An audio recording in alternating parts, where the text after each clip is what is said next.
Thanks for coming on. No problem. Lovely to be here. Cool. First big question. How did you get into videography? Oh, that's a tricky one. So I guess I've always kind of been in the video space. So ever since I was little, I've been doing like YouTube videos. I've had like 50 different YouTube channels throughout my life. It's hilarious. But I kind of the when I started, I guess I started when I started doing my dad's vlogs. So my dad used to be in property. And he used to watch Gary V. I don't know if your audience knows Gary V or anything, but he does Daily V. And my dad was like, I want to do Daily V, but he changed it to D-Vlog because his name's David D-Vlog. So he would go around with his little iPhone and his little I think it was the Gorilla. Yeah, the Gorilla. You know those Gorilla ones where you can change it, a Gorilla tripod. And he'd go around filming that. And I was literally editing iMovie, and I was like, oh, I like this. I like slow things down. Like we used to live on the Pennines of West Yorkshire, and he would film like the horses, and I would slow it down. So when you're like really like properly running and stuff like that. I was like, oh, so I guess I've kind of always had a little bit of an interest in it. And then I graduated high school, really bad grades. Like I've never been good in academia. So then I was like, oh, so I literally went to Burnley College. And I was like, I don't know what to do. And my dad was like, well, why don't you do media? Managed to get into media level 2. Don't know how the hell I got into that because I didn't have good grades. By the grace of Allah, I did. And then I guess throughout college was 3 years. I've just kind of developed a hobby in photography and videography. But while I was at college, my dad used to do public speaking. And with public speaking, he would bring me along and I'd do photos and video for him, like really, really bad stuff, proper amateur level. But I used to love it. That's how I kind of like got into it properly, with my own little DSLR camera. By doing my dad's events. So that's kind of like how I got into it. Now here I am. That's cool. Wow. And was it difficult, obviously, getting started out? Like, you must have had a lot of like imposter syndrome. How did you like deal with that? Yeah, so in like what way? What kind of like obviously going to record your dad doing these talks and you being there like, okay, I sort of know what I'm doing, but I'm not professional, but I'm getting there. Like, what was your mentality around that? I mean, I've always been kind of like the introverted, quiet kid, but I guess throughout college, I've really grown. I've really changed. Like anyone knew me back then, like, oh, that's you, Jack. But I was scared, but I just kind of like just didn't really think about it. I was just too obsessed with the camera and learning about it like that. When like you have an obsession that just kind of like trumps out of the other feelings, you just get like like a natural high, I guess. I was just so obsessed with the camera. I was scared. I was to the point where I was just like in the back of the room, just like on my little camera, like a proper weirdo. But I was stay out the way. But I was just so obsessed with the camera, really, that I kind of just trumped the fear. And then I put myself out there more and more, and the fear just goes straight down. So do you have would you say you've got an end goal, or is it the process of doing the videos, recording that you love? I mean, it's both, really. Like I do go kind of like with the flow a little bit. Like I have got an end goal, but if another opportunity comes along, I'll definitely take it if I like it. But the end goal for me is I want to go traveling around the world with big artists, filming them in different countries and stuff like that. I'm kind of nearly there. But that would be the end goal, going around the world and making content and kind of like bring my YouTube channel up.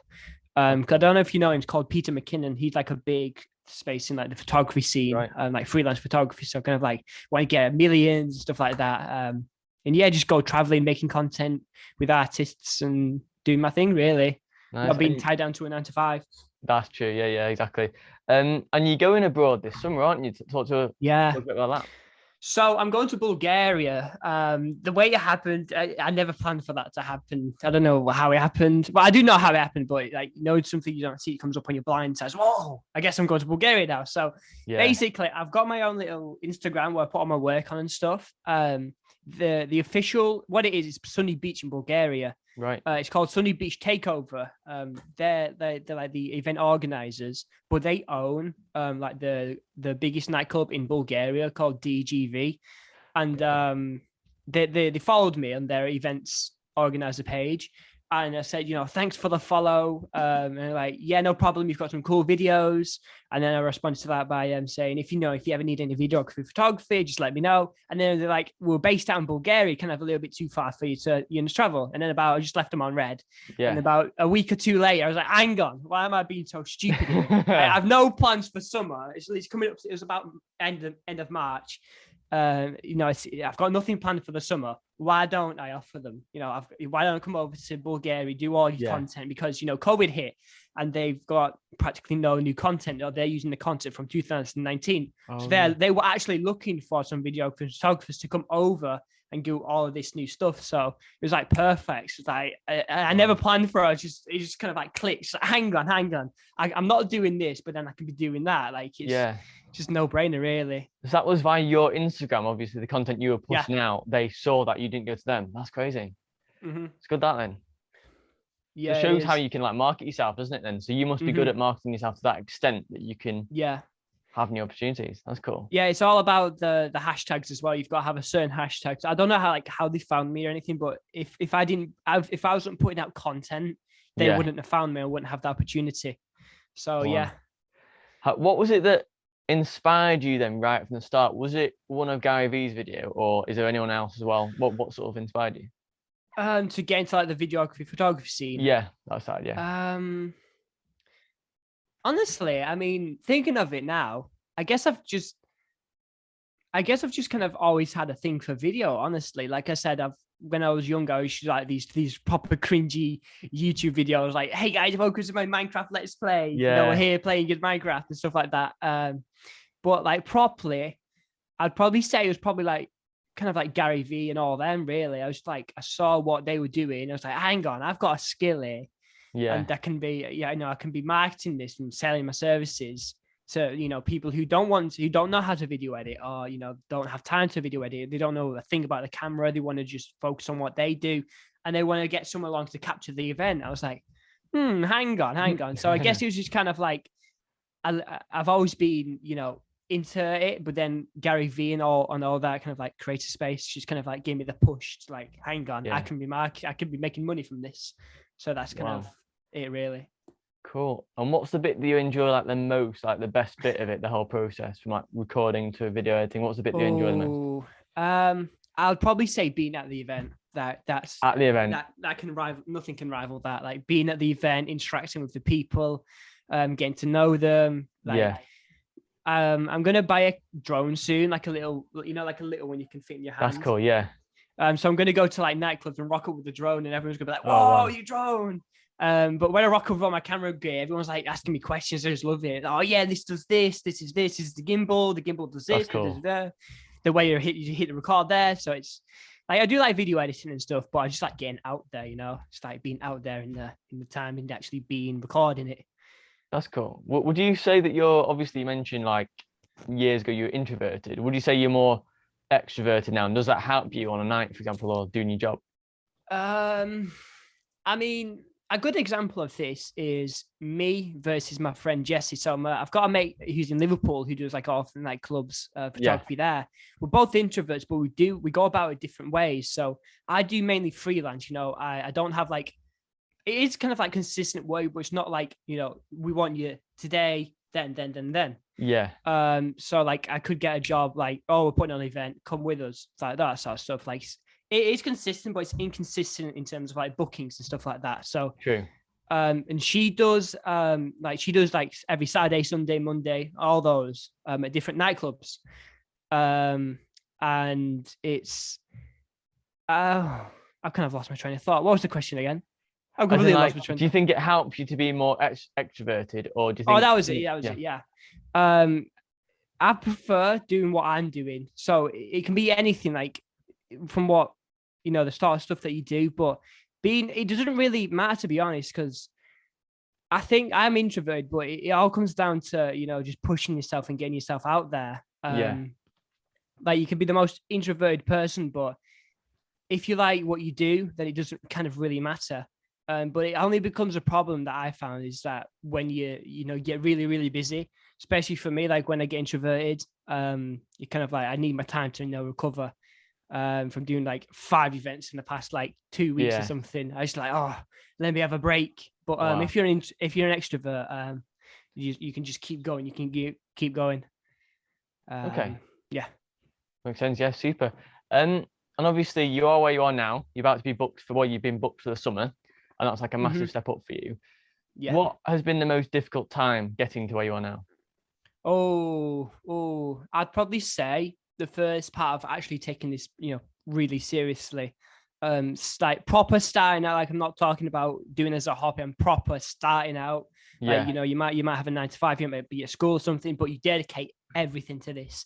That's probably the most difficult time. You don't know the ropes. You don't know how to make contracts or invoices, how to get clients. That's probably like the biggest thing for me.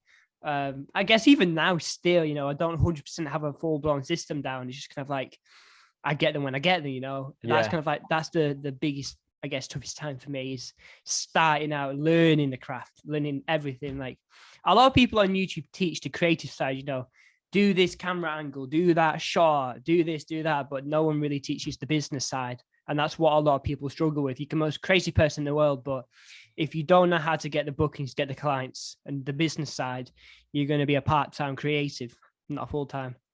That's true. That makes sense. Because after all, you're a business, it's your personal brand, isn't it? So you need to not only be skilled and talented, but know how to market yourself. So that you can sort of be like a jack of all trades, really, can't you? Really? With that? Yeah, that's literally how I kind of like market myself. It's like, you need photography, I can do that. You need video, I can do that. You just need a video editor, I can do that. So I've been on the receiving end, obviously, for Deep Down Low for the event that I did, and I posted on Facebook about that, and you got back to me. You replied with exactly what you needed, and you got the work, didn't you? So I suppose it does work. Yeah, that's mad though. Cool. What would your advice be for anyone getting started with what you're doing, videography and video editing?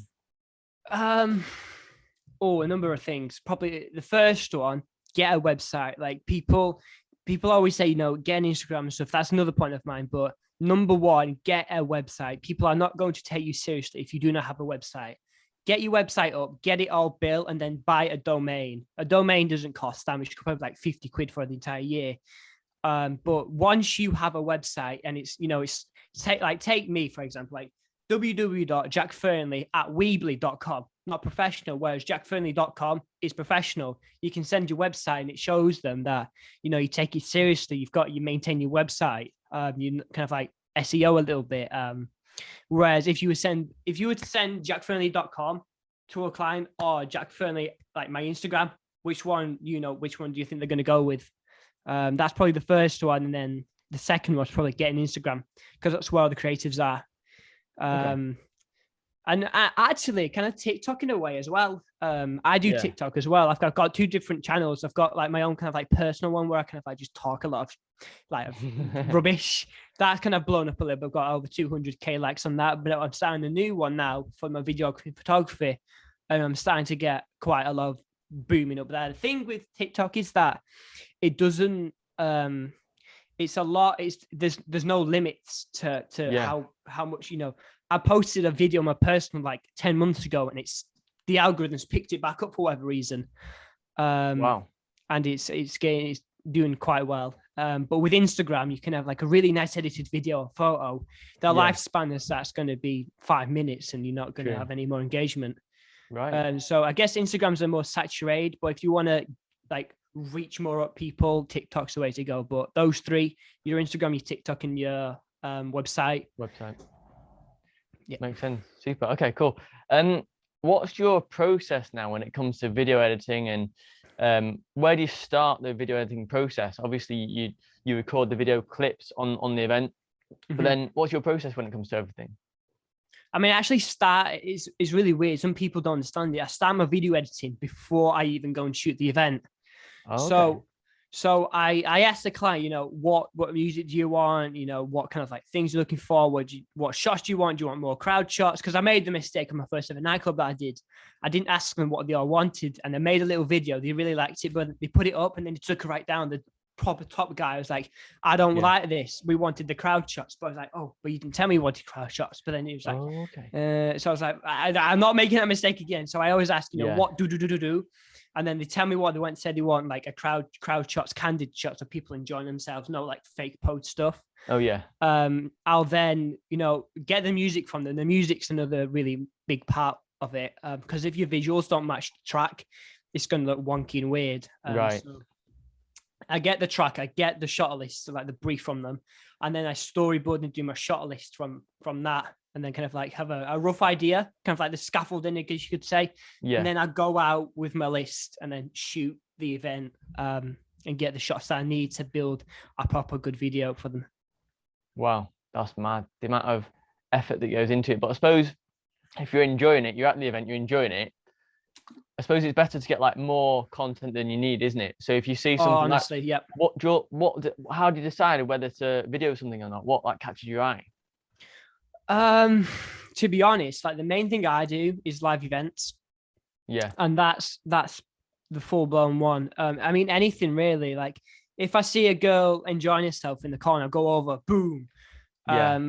Like it's just being on top of it. You've got to be on top of the event. Like if you see someone about to, take like, say you're at a wedding doing wedding videography or something, you'd see like someone's in the corner about to, take the cork off, and it's going to go. Whoo. Yeah. You got to go straight over to capture it. You can't be messing around, kind of waiting for them to. You've got to be like everywhere where something can happen, just in case. Yeah. Yeah. I noticed that actually, because it was really good how like at my event you were there, and I was like, how the hell are you like a fly? Literally, it's insane. But that must take like skill and like awareness of what's going on. So it's impressive. Yeah, like I'm not trying to like blow like smoke up my own behind or something, but it does take a lot of skill. And like I know some other videographers and photographers that just stick to the stage. Like they're too scared to get out there. But I'm like, I like shove them. I literally like move, go out there, and then they get so many good clips compared to like on stage. And you just look like a bit of a weirdo as well. Like you're trying to zoom into the action. Like you're just there holding your camera. You just look really weird. You just need to get out there, kind of like gas them up. Hey, keep doing that. Yeah, let me keep doing that for 10 more seconds. That's mad. Wow. Okay. Final question. What is your uniqueness, would you say, as a videographer or video editor? Probably the thing that makes me unique is probably sitting down and understanding what their business needs. Because a lot of videographers, so like come to you, like you go to them, book them, and like, yeah, this is my rate, I can do this. But what I actually do, I like to get down on a call if possible with a client and say, this is what I do. I don't know if I'm going to be the right match. If I'm not, I can literally pick up my phone and put you with someone else that'll be better suited. But if this is going to work, this is, I need this, and this from you. I'm like, whoa, I've never had a photographer do that. Sit down and actually understand what the business is, because other videographers and photographers market themselves on their price. What I market myself on is results and quality. Right. If you're going to hire me, I'm going to get you results and quality. And that, I guess, in a way, I'm going to go a bit of a tangent here, but kind of shoots down another pet peeve of mine that's in another part of this industry. Because when you're starting out as well, you don't know how much to charge, but people are always like, well, this will be a lot of good exposure. This will be, I've got future work planned up. But it really does annoy me, because if you're going to get exposure, I can't pay my rent with exposure. You know what I mean? Like I can't buy food with exposure. But then I flip on the head. But all right, if I'm gonna make a music video for you, and that music video is gonna get 10 million views, shouldn't you be paying me for the exposure? That's that kind of like whole value exchange, isn't it? Like who should be giving who value? You know what I mean? Yeah, and people seem to think that with videography you can just like, I don't know, I guess devalue them, kind of like, because a lot of people don't have a backbone. Like I've turned a lot of work down, because they didn't value me. So I was like, all right, cool. I'm not, I can pick up the phone, put it with someone else, regretting that, here's this guy, here's my mate, da, da, da, da, da. But you just got to know your value, and you can't let people walk all over you. True. Makes sense. Well, thanks for coming on to this podcast, Jack. Much appreciated. And speak to you soon. Speak to you soon. Lovely to be here.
Take care, man.